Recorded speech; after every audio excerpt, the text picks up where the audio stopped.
Hello, everyone. Thank you so much for being here. We are very excited for our webinar. So today's topic is going to be tools, and more tools using QI for root cause analysis.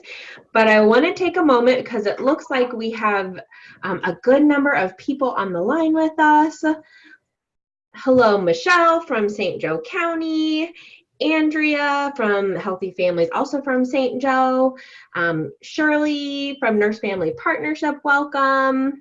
Nicole, welcome from Healthy Families. Emily and Lynn, also from St. Joseph County, welcome everyone. If you haven't had a moment to put your name and where you're from into our chat function, please take the time to do so. We are going to be using our chat function a lot during the webinar. It's where we get a lot of our participation from. So please use that chat function for any questions that you have or any comments that you would like to make throughout the webinar. We will be checking that and we'll be sharing your thoughts. Mackenzie, welcome. So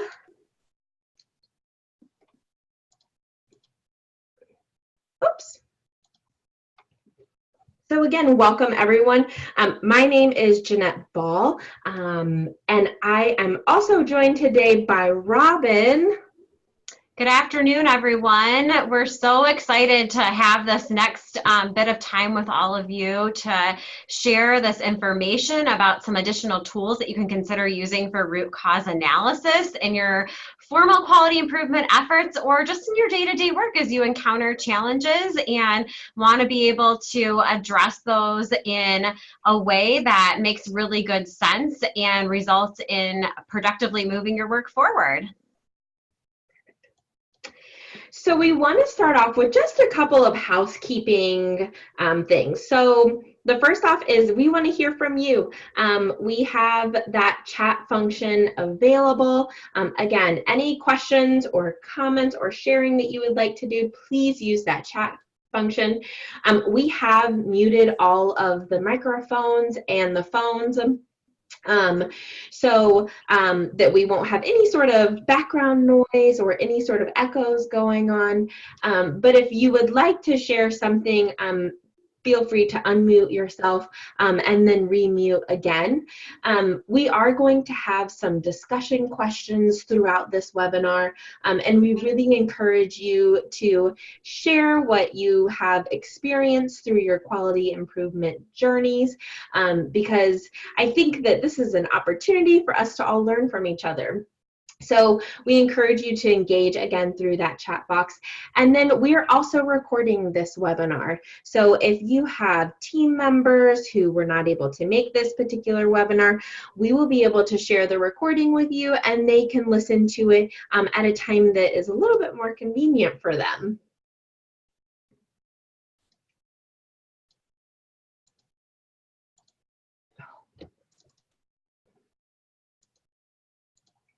Okay, so today we are going to establish the why of using QI tools and why it really is essential for exploring the problem.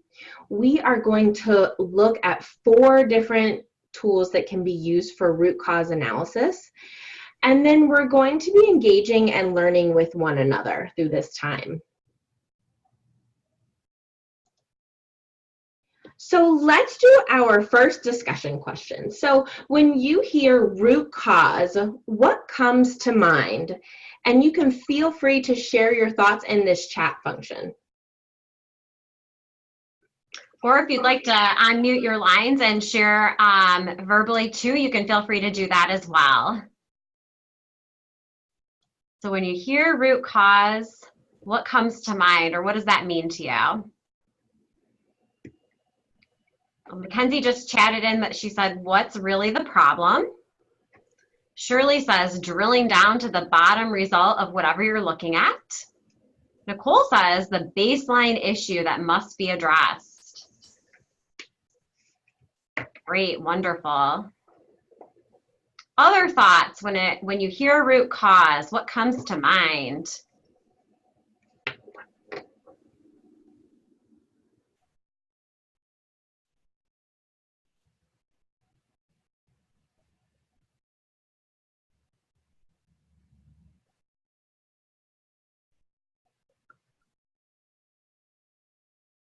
Well, thinking about what others have said, let's talk about root cause analysis and how it helps you. Root cause analysis really allows us to identify and examine those underlying causes of the problem. So really allowing that time for digging deep and getting down to that root cause of the issue. It also allows us to identify a target for our improvement that is likely going to lead to a change. Lastly, it helps to identify gaps in knowledge that require additional data collection or exploration.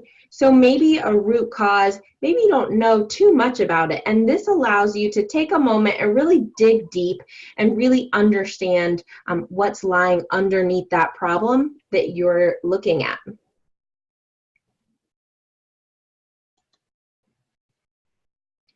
So the importance of exploring root causes. We get this all the time. I already know what the problem is. I already know how to fix the problem. Why do I have to do this? So root cause is a really useful process for understanding a problem so it can be solved permanently.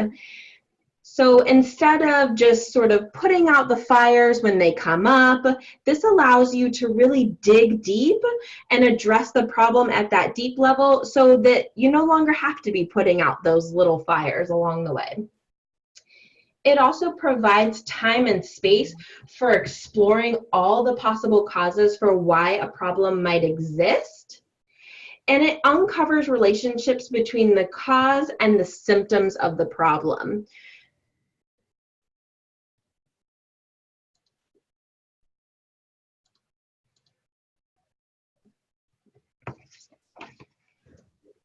All right, so we are going to jump in and start talking about a couple different tools to help tackle that root cause.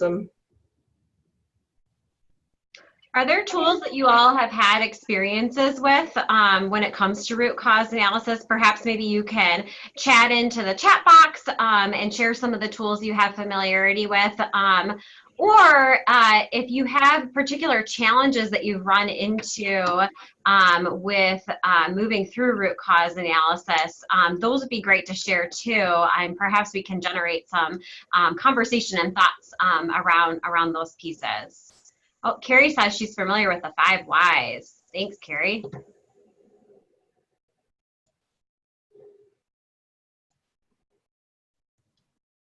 Shirley also says 5 whys.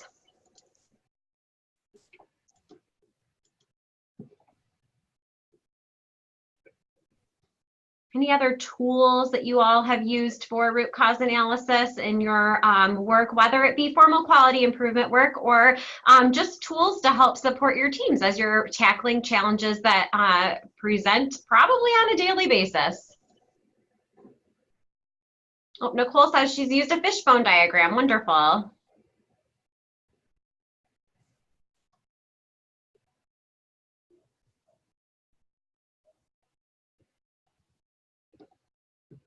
Well, we're going to talk about both the tools that have been shared so far today, as well as a couple of other ones. So I'm going to pass things back over to Jeanette, and she's going to get us started digging into a couple of different tools. Perfect. Thanks, Robin. So the first tool that we are going to start out with is our fishbone diagram. And this one might look familiar to you all, as this is what we talk a lot about in our 2-day QI training. So our fishbone diagram helps support exploration of the problem at a broad level. So it takes a broad exploratory view of that problem statement that you are working on. It brings focus to the content of the problem. It creates a shared understanding of the problem among team members so that everyone is focused and on the same page. And it focuses on the causes, not the symptoms.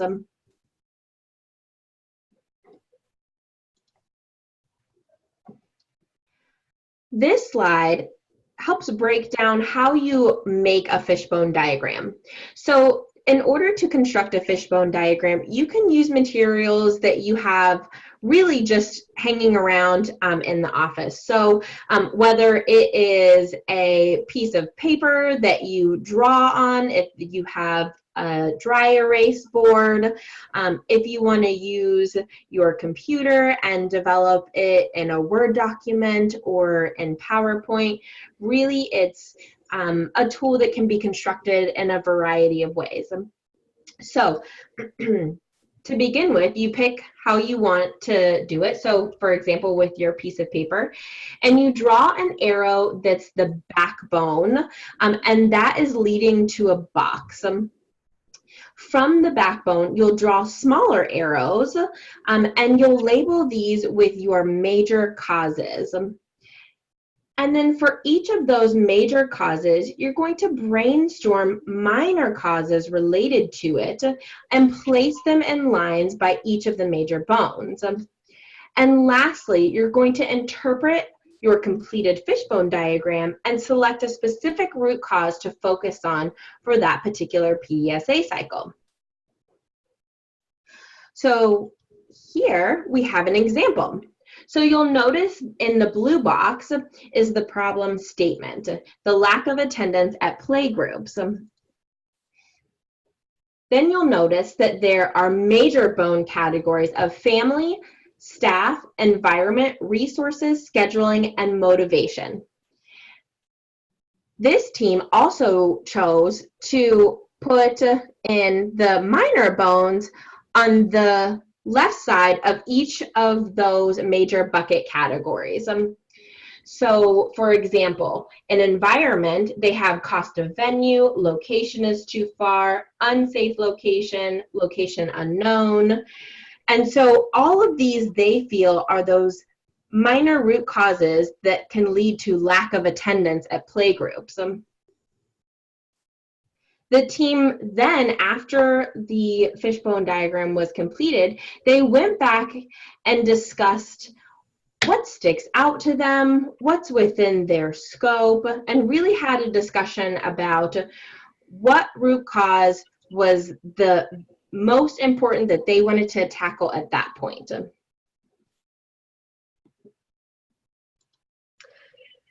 And I'll say, Jeanette, before we dive into these discussion questions for the fishbone diagram, one of the things that I'll really draw your attention to is that on the diagram, you'll notice that all of the causes that are on there are truly causes. One of the challenges with this tool can be getting people to focus on causes and not look forward to solutions, because we are all solution oriented. We all come to work every day wanting to do our best and you know, by nature move toward talking about solutions to solve problems in a really quick manner.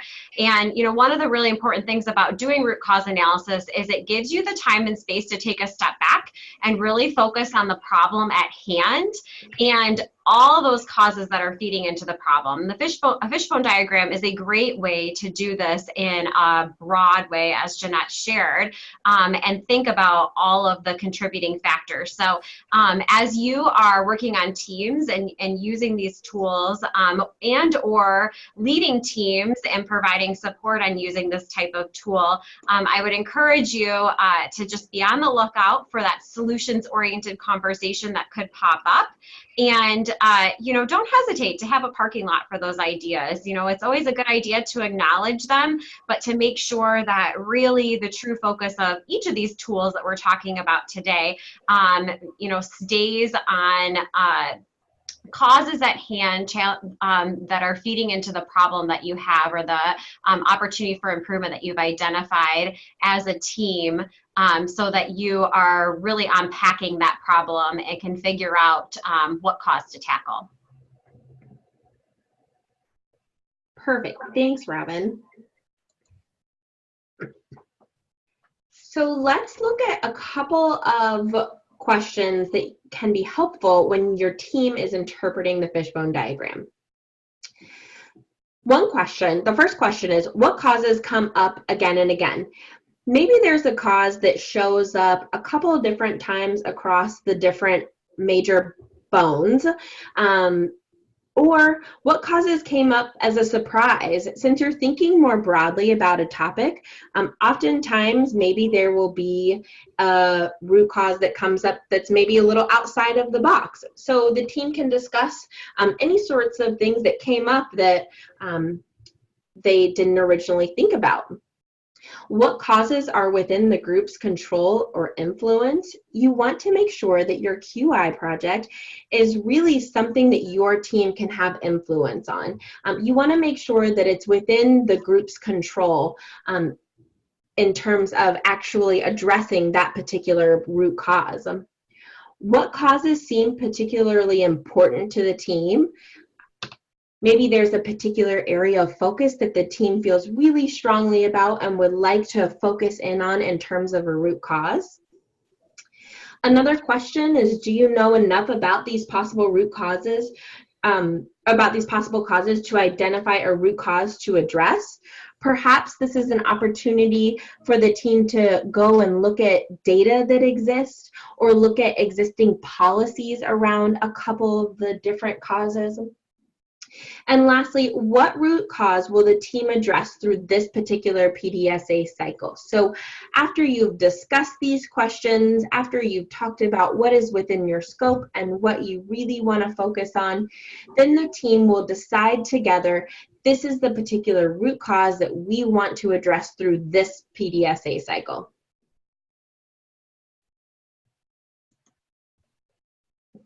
Before we move on to force field analysis, are there any questions that come up for you about a fishbone diagram?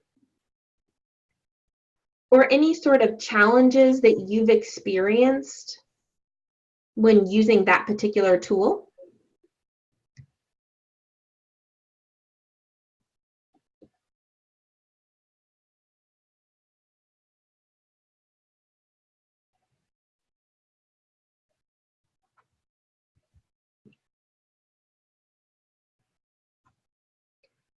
All right, I'm not seeing anything come up in the chat, but certainly if you think of something or would like to share an experience that you have with fishbone diagram, please do not hesitate to type it there in the chat function for us. So the next tool that we are going to talk about is called force field analysis. And this really supports the exploration of both of those positive forces. So what is already existing within your team, within your agency that you can build on, and then also exploring those negative forces. So what is working against you? What is keeping you from reaching that goal? It also helps teams consider all aspects of working towards the SMART aim and encourages an honest reflection about the underlying roots of the problem. Now you'll notice that this one is set up a little bit differently, where the fishbone diagram focuses on the problem statement. This one focuses on the desired outcome or that aim statement and goal that the team has established.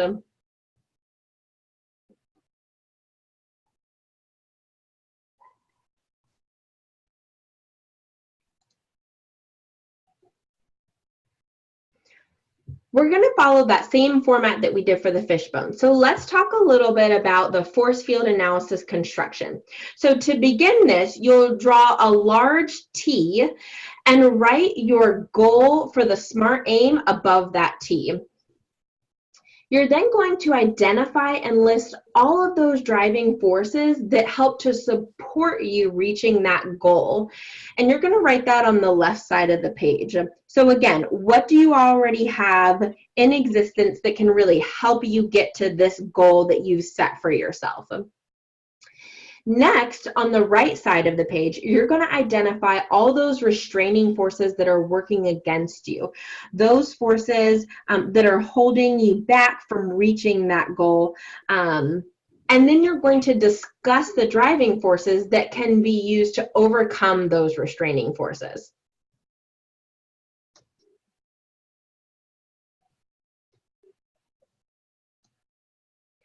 For example, so here in the middle, we have our desired outcome, our aim, where we want to be, our goal. So our goal here is that home visiting clients receive as many of the model prescribed visits as possible. Now, on the left side, we have the driving forces, which are pressure to meet service dosage requirements, strong relationships, trauma-informed care and other methods that build trust, flexible scheduling, and we love our families. Next, the team went on to brainstorming and really thinking about those restraining forces.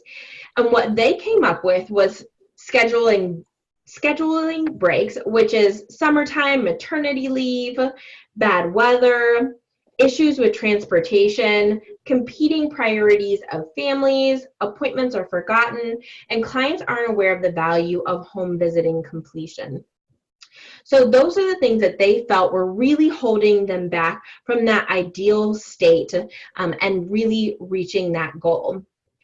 So once this was discussed, then they went on, or once this was developed, then they went on to really discuss it and do a deep dive into it. And that's where these discussion questions for interpreting your force field analysis will come into play. So the first question that we have for really interpreting that force field analysis is, what driving or restraining forces came as a surprise to you?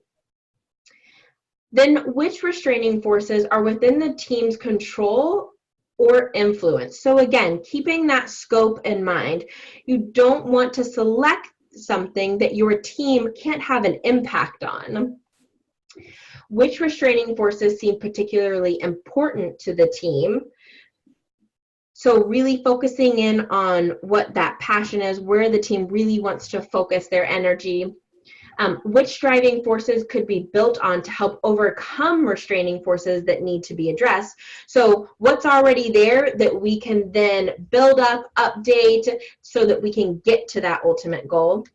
And then lastly, which restraining force will the team address to help work towards that SMART aim? So after you've had an in-depth discussion, which of those restraining forces are you going to focus in on? What's that one that you're going to select as your root cause that you are going to address as a team through that particular PDSA cycle?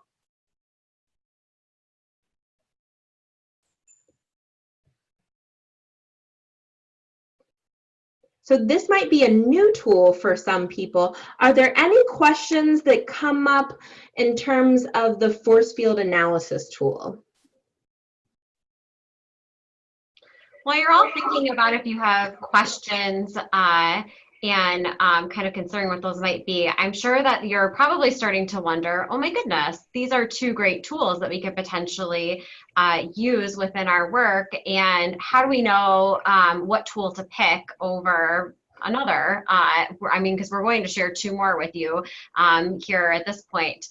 One of the suggestions that I would make is that if you're working with a team of people and you have a challenge at hand that you really need to explore broadly, the causes that are contributing to that particular challenge that you have at hand, then the fishbone diagram is a fantastic tool to use to do that, because again, remember, as Jeanette shared, it really allows you to explore the problem, the opportunity for improvement in a broad way. And that will help you unpack all of those underlying causes that could be contributing to the problem, really get them all out there on the table and be able to think forward as a team as to where you need to start. What root cause do you need to address first in your work? And you can use that as an ongoing resource to go back. If you're running formal plan, do, study, act cycles, the fishbone could be useful for several cycles, so on and so forth. But if you need to explore the problem in a broad way, I definitely go with the fishbone. if you have a problem at hand and you really feel like it's important for the team to be able to spend some time talking about what you have in place that could be built off of, and also talk about, you know, in the language of force field analysis, those restraining forces, but truly causes of the, you know, challenge that you have at hand that's causing you not to be able to get to that more ideal state, reach the goal that you'd like to reach as a program, then force field analysis might be a really great tool for you to consider in and of that way. We've worked with plenty of teams in the past that have found this tool particularly helpful, especially when their team sort of needs that balance of talking about the positives, but then also talking about the causes and challenges that are ongoing, and having the ability to have that mixed conversation. Sometimes this tool can be particularly helpful in that context. So just a little bit to consider about these first two tools in regards to something that I'm sure you're all probably starting to wonder. I don't see anything coming through in the chat yet regarding questions that you might have for force field analysis or fishbone diagrams. So I will go ahead and move us forward to the next two tools. So the next tool we want to spend a little bit of time talking about during our time together today is the tree diagram.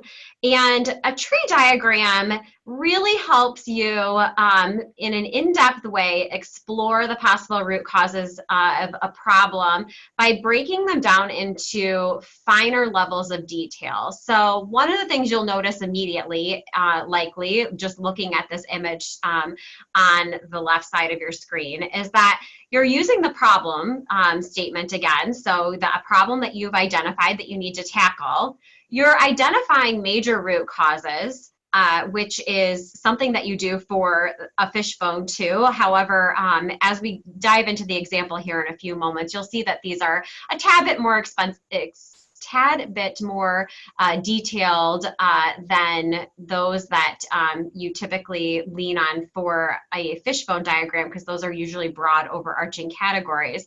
But essentially what you do then is you really work to break down that root cause into minor root causes, working through until you are at a fine enough level of detail that you feel like you've fully unpacked the causes for that branch of the tree. And as I said here, we'll get to an example in a moment, and I think that will really help this make a bit more sense. But tree diagrams help you illustrate the problem a team wants to address by displaying the structure of root causes, which is different than what you would achieve with either the fishbone or the force field analysis. So if your team really knows that there are a couple of major root causes that exist to the problem that you have at hand, and you really need to spend some time unpacking those particular root causes, then I would strongly suggest that you consider using this particular tool, because it will help you do that in a very logical way. And ultimately, a tree diagram helps you move from thinking about generalities to more specifics, to really getting down to minor root causes that you can work toward tackling through your improvement efforts. I should mention too that you probably have all noticed that there is a reference to handouts at the bottom of these slides, and we will make sure that those make it into all of your hands, because those will be really helpful as you work toward using some of these tools in your day-to-day work. So a tree diagram, how to with the construction piece. I'm actually going to back us up just here. Well, you know what? Actually, I'm going to go forward. Well, I'll back up for a second to the structure that I just showed you and walk through that a little bit with you, which is really what's displayed here on the slide with the how-to. So on the leftmost side of your screen, you are going to start out with the problem. So stating the problem in a succinct way that your team is working on that you need to solve through your improvement efforts. And then from there, you are going to think through as a team, what are the major root causes that are contributing to this problem you have at hand? I often get the question, well, how many root causes should we have on our tree diagram? Frankly, there's not a right or a wrong number. I would say that if you only have one or two, perhaps you need to think about the problem a little bit more deeply. So you'll want to encourage deeper thinking among the teams that you're working on. But it's not uncommon necessarily to see a tree diagram that has 3 or 4. You're definitely not going to have as many major root causes as you would potentially have on a fishbone diagram, because remember, you're digging more in-depthly to each of those major root causes, and you've likely chosen this tool because you know that there are a few that really bubble up to the top that are weighing heavily on the challenge that you have at hand. And then you're going to work through, so once you have those major root causes identified, and you want to make sure they're specific, and I'll show you an example here in a moment, you're going to then break that down into minor root causes. And you may have just a couple minor root causes, you may have more than a couple. Each tree branch that comes off of your tree could be different in length. And you'll see that in the example that we talk about here in a moment. So you want to just make sure that you have enough discussion that you are breaking that major root cause down as far as you can possibly go as a team, while continuing to keep in mind your sphere of influence. Because remember, you want to be able to work on wherever it is that you land. So if something falls outside of what you can influence as a program, then it might be a good time to back up a little bit and make sure that you are focusing on parts and pieces that you can make some movement on. Once you've really set that up and dug deeper into each root cause, you want to spend some time reviewing and discussing that tree diagram. As with any tool that you use in improvement-based work, you don't want to just put the tool together. You want to take time to then step back and reflect on it. Notice things that stand out to the team, notice things that might be missing, add to as needed, and really have some rich team discussion. So let's take a look at an example, because this should be helpful in kind of really bringing this to light. So in this particular example, the problem statement is screenings are not being completed with program participants on time. So the team considered the major root causes, and there were 4 major root causes that came up. The first was screening administration times are confusing or unclear. The second was there was no tickler system to complete, so there's a lot to do and time constraints get lost.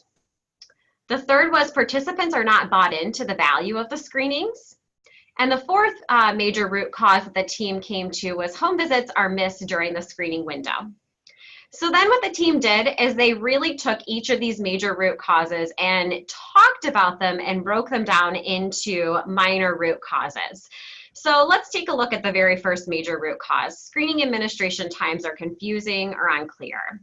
As the team broke this down and considered this root cause, they came up with the following. So the first minor root cause they came to was staff don't know which ones, so which screenings have a 30-day time frame, a 45-day time frame, or a 90-day time frame in which they need to be completed. They took their conversation further and said, okay, another minor root cause is that this is not part of initial home visitor orientation training. So really talking about the time frames around the screenings and when they need to be completed. So acknowledging that that could be a cause that's contributing to this overall challenge they have at hand. They dug a little bit deeper and acknowledged that no resource, there isn't a resource to access that really lays out the screenings and timeframes, so there's nothing for staff to come back to if they have questions around when specific screenings are due, the time frame in which they need to be completed. There's nothing for people to lean on. And then they dug even a little deeper and came to that the screening timeframes are not a topic of discussion and supervision on an ongoing basis. So really worked through thinking about, okay, we have this major root cause at hand of screening administration times are confusing or unclear. Why is that? How can we unpack that more specifically into minor root causes that we could work toward potentially tackling as a team? Let's take one more and talk about that a little bit before I move us forward into some of the interpretation and discussion questions you could potentially use to unpack your tree diagram.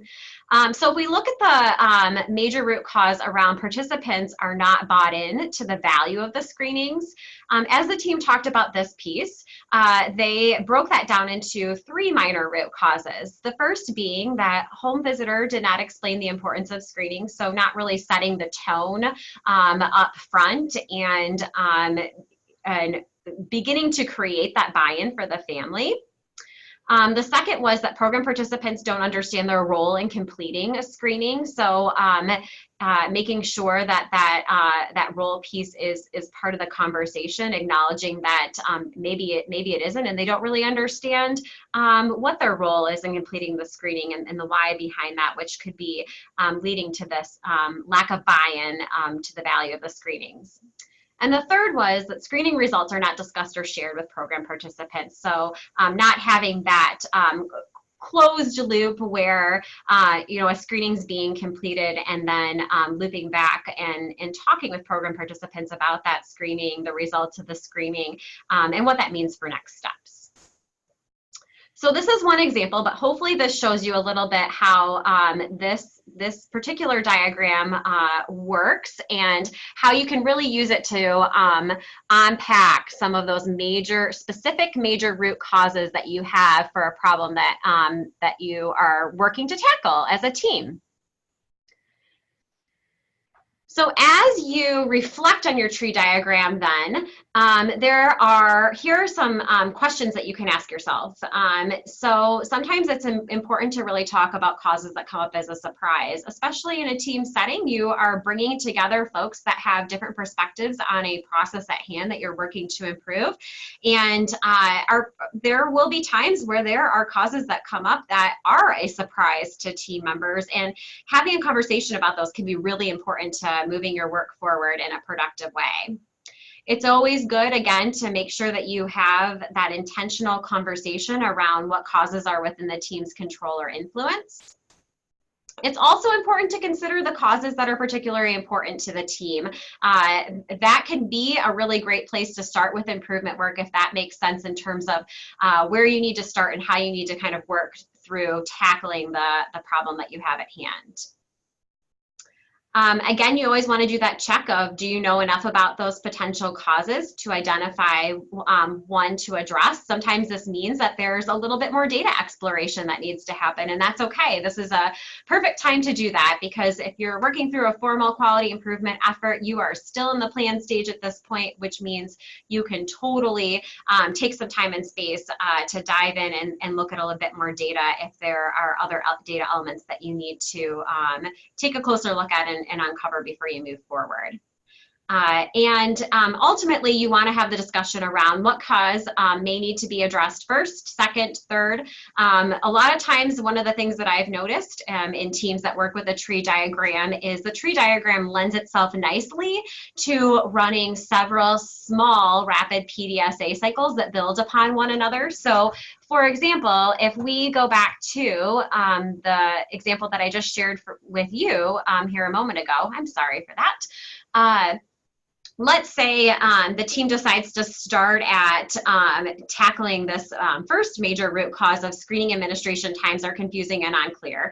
And they really particularly, focus on some of these minor root causes that are really getting at the overall just that, home visiting program staff don't understand the time frames and maybe don't have that ongoing support that's needed to ensure that that understanding is there and help support screenings getting done in the time in which they need to happen. If the team goes forward and runs some a PDSA cycle or two focused on that particular major root cause, you know, that's probably going to get you a good way towards your goal, but might not get you all the way here, because as with any challenge we have at hand, there are multiple causes and challenges that contribute to that problem.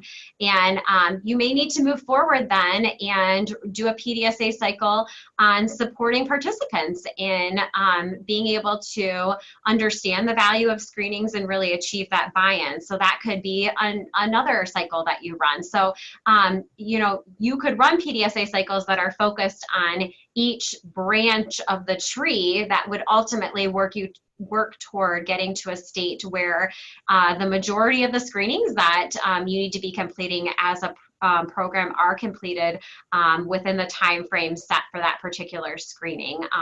A lot of times with improvement-based work, it's not just one thing that's going to fix the problem overall. You really need to tackle several of the causes at hand, and a tree diagram can help you do that in a really logical fashion as you think about in your team setting, where you need to start and where you might be able to go next based on the work that you do to get started.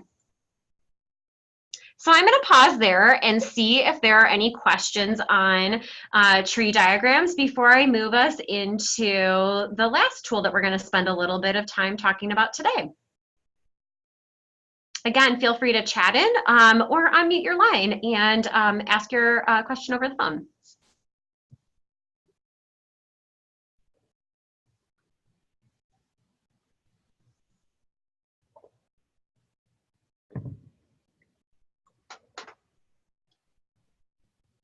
So it looks like we have a question from Nicole, and she asked, is it true that if you use the tree diagram, that can take place of the affinity diagram? That's a great question, Nicole. Thank you so much for asking it. If you use the tree diagram, the way a tree diagram is set up is then you can actually really take that into having the solutions discussion. So once you use the tree diagram to work through unpacking those major root causes to the problem, you can then add another set of boxes to the end that are really solution oriented. So this particular tool lends itself nicely to then building out solutions that you could test to overcome those causes that are contributing to the problem that you have at hand. So yes, if you use the tree diagram, you don't necessarily need to use an affinity diagram, because an affinity diagram is a solutions-oriented tool that you want to use after you go through doing root cause analysis work. So if you are using a tree diagram for an improvement effort, it would be totally appropriate to then move forward and have that solutions discussion that will really build off of this particular tree diagram. And if you're interested in learning a little bit more about the nuts and bolts of how that part works with this diagram, I would definitely invite you to join the webinar that's happening next week, because we will build off of the conversation that happened here with root cause with the tree diagram and talk about how to then use it for brainstorming potential solutions.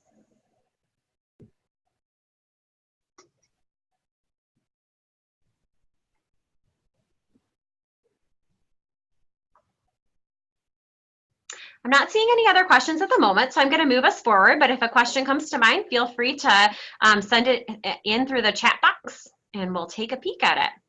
So the last tool that we're going to spend a little time talking about here today is the 5 whys. And I saw that a couple of you have some experiences with the 5 whys, which is great. And I would invite you to share any experiences that you've had, positive and or challenging, as we spend a little bit of time talking about this tool. So the 5 whys, again, help support identifying causes of a challenge that you have at hand. And it's supporting that exploration in a way that is very targeted. So one of the things you will notice right away with 5 whys is that you are taking the problem and you are essentially breaking that problem down further by asking why.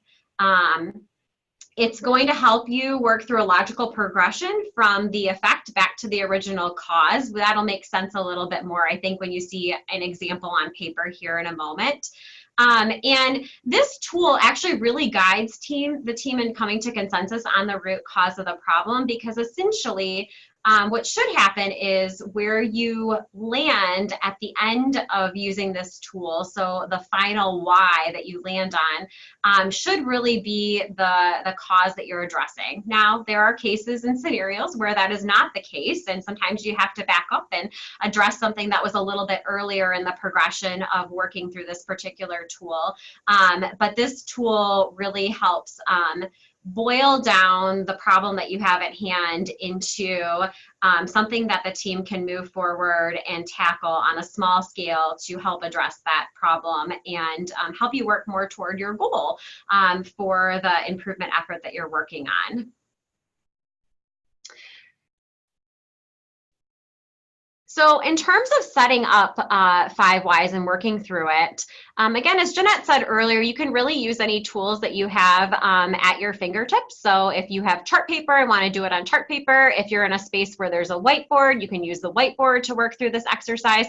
Really anything that lends itself to having a collaborative team discussion about why the problem that you have exists. So you want to make sure and this really goes for any of them, that you clearly and concisely state the problem. So you want to come to agreement on that.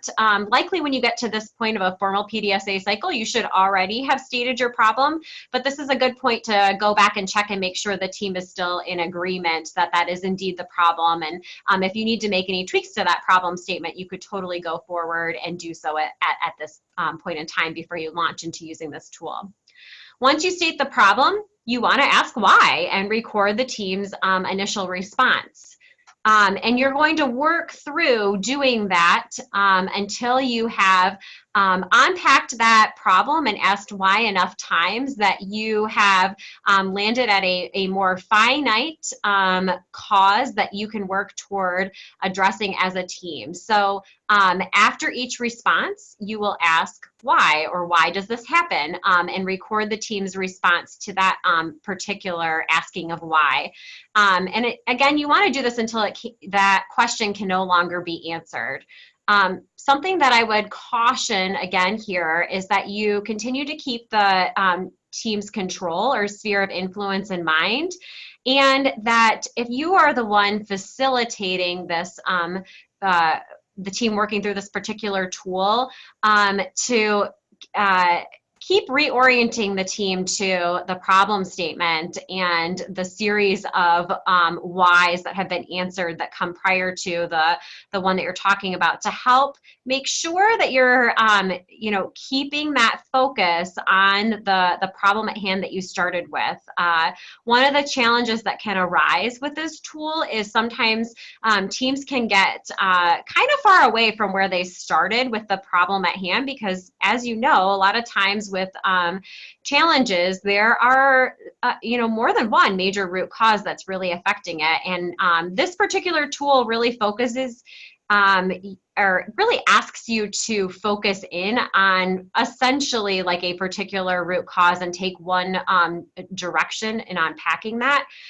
So if you're going to use this tool, I would caution you to use it on a problem that you feel like as a team, there's really, a very specific progression of conversation that you need to have in terms of what's causing the problem and how you need to move forward in a productive way of tackling it.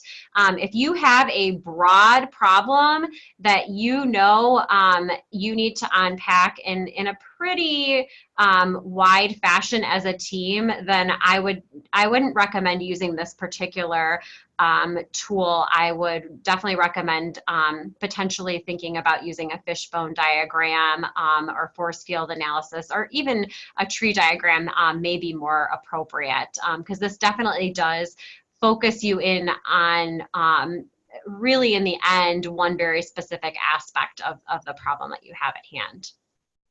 Of course, again, you want to review and discuss responses, make any additions or tweaks that you need to, and determine if the Where the team landed is truly the root cause the team should tackle and can tackle.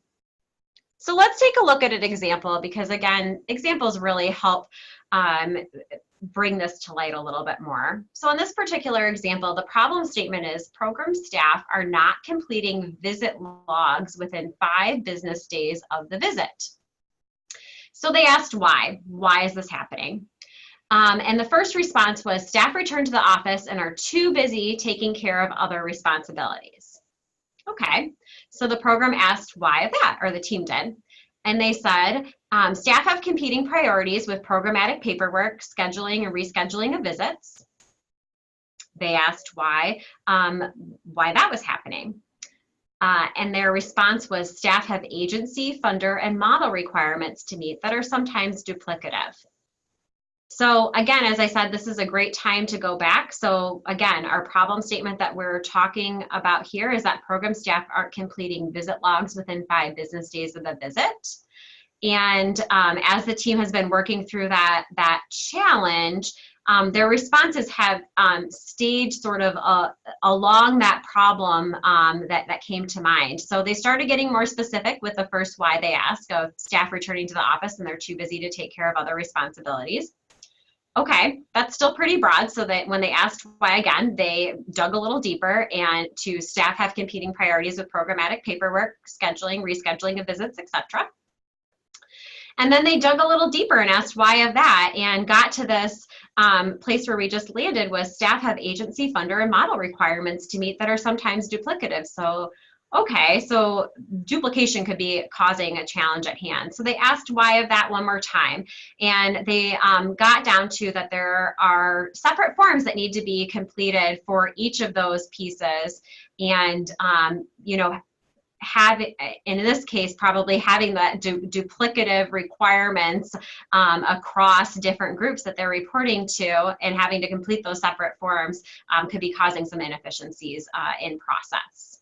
So you can see how if you work up or down this unpacking of whys, you should always, everything should feed back up into that problem that you have at hand. If any of your whys begin talking about a different challenge, that is a time to take pause and as a team back up and have a little bit of discussion and make sure that you're sort of staying on track with the problem that you are truly trying to unpack.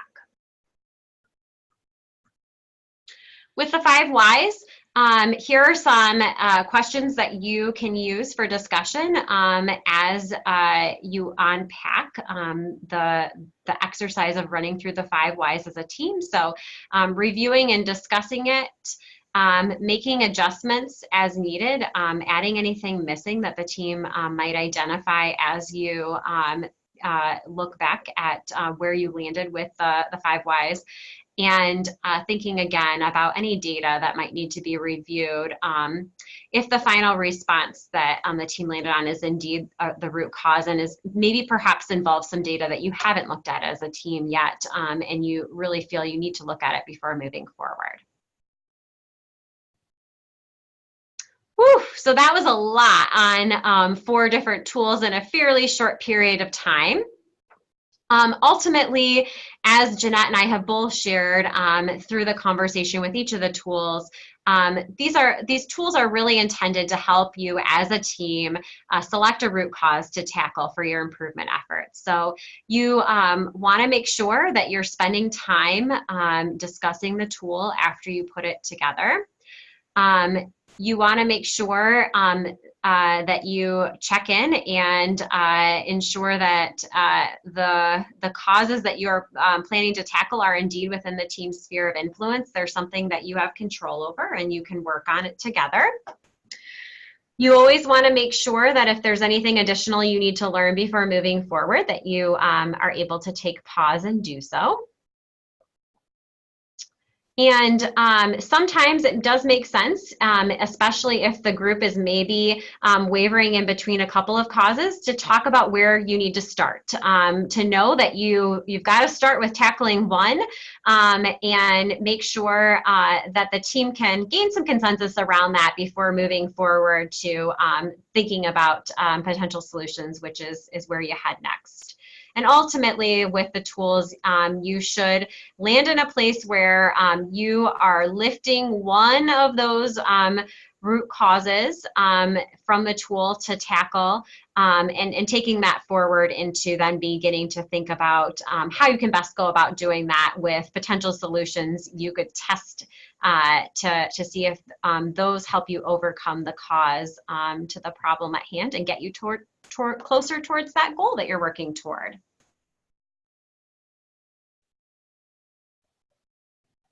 So what really comes next after this is the potential solutions piece. And as I said, when Nicole shared that great question about if you use a tree diagram, can you take that forward and use it in place of an affinity? And affinity diagram is a tool that you use to brainstorm potential solutions.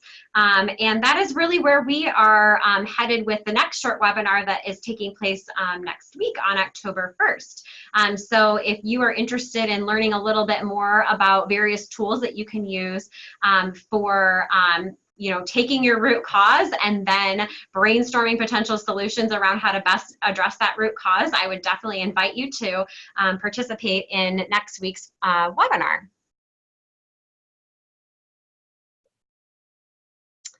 So I'm going to take pause for a few minutes and see if anybody on the line has anything to share in terms of how you will apply what you learned today in your own work. You can feel free to chat that in or unmute your line and share it verbally with us.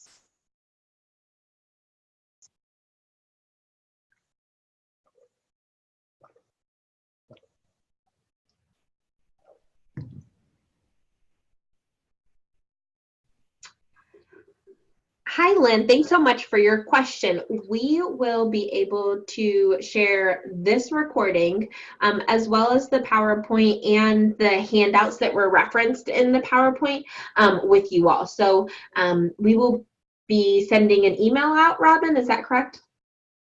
Yes, we can send everything out via email.